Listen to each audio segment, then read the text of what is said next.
Hello दोस्तों, दिलचस्प किस्सों कहानियों की रोचक दुनिया स्टोरी गाथा में आपका स्वागत है।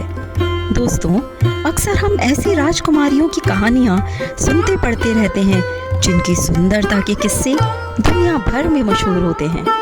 आज हम भी आपको एक ऐसी राजकुमारी की कहानी सुनाने जा रहे हैं जो इतनी सुंदर थी जैसे स्वर्ग से उतरी कोई अप्सरा। कवि उसके रूप पर कविताएं लिखा करते थे। लेकिन ऐसा क्या हुआ कि उसने अपने स्वयंवर में आए एक से बढ़कर एक राजाओं और राजकुमारों को छोड़ अपने लिए उसे चुना जिसे देखकर सब हैरान रह गए। इतिहास के पन्नों में लिखी ये कहानी है 12वीं शताब्दी की, जब उत्तर भारत में अजमेर और दिल्ली पर बेहद पराक्रमी राजा पृथ्वीराज चौहान का राज था। कहा जाता है कि पृथ्वीराज चौहान के साहस के किस्से दूर दूर तक फैले हुए थे। ऐसे साहसी राजा जिन्होंने बचपन में एक शेर के जबड़े को फाड़ डाला था। बात उन दिनों की है जब कन्नौज में राजा जयचंद का राज हुआ करता था, जो पृथ्वीराज चौहान की बढ़ती लोकप्रियता से ईर्ष्या करते थे। पृथ्वीराज के साहस की गाथाएं उनकी बेटी राजकुमारी संयोगिता तक भी पहुंच चुकी थी और वह मन ही मन पृथ्वीराज चौहान से प्रेम करने लगी थी।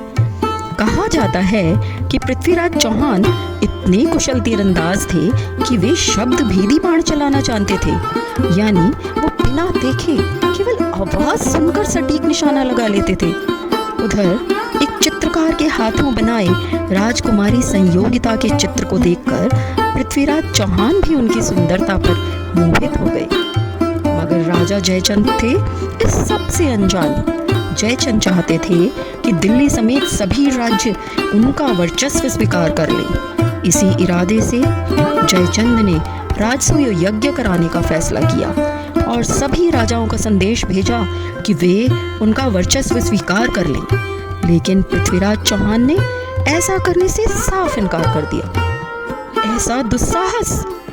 जयचंद को ये बिल्कुल सहन नहीं हुआ कि किसी में उनका वर्चस्व न मानने का दुस्साहस आखिर आया कहां से। फिर क्या था? जयचंद ने पृथ्वीराज चौहान का अपमान करने के लिए अपनी बेटी संयोगिता के स्वयंवर की योजना बनाई, जिसमें दूर दूर तक के सभी राज्यों के राजाओं को आमंत्रित किया, लेकिन बस पृथ्वीराज को नहीं। इतना ही नहीं, जयचंद ने पृथ्वीराज चौहान की मूर्ति बनवाकर उसे बाहर द्वारपाल के रूप में खड़ा कर दिया। अब आया स्वयंवर का दिन और संयोगिता एक एक करके सभी राजाओं के सामने आती गई और उन सभी को नजरअंदाज करके आगे बढ़ती गई। और फिर अचानक वह पृथ्वीराज चौहान की मूर्ति के सामने पहुंची और उसके गले में वरमाला डाल दी।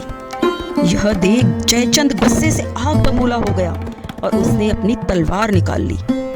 लेकिन इससे पहले कि वे कुछ कर पाते, पृथ्वीराज चौहान वहां आ पहुंचे और संयोगिता को घोड़े पर बैठाकर दिल्ली ले गए और दोनों ने विवाह रचा लिया।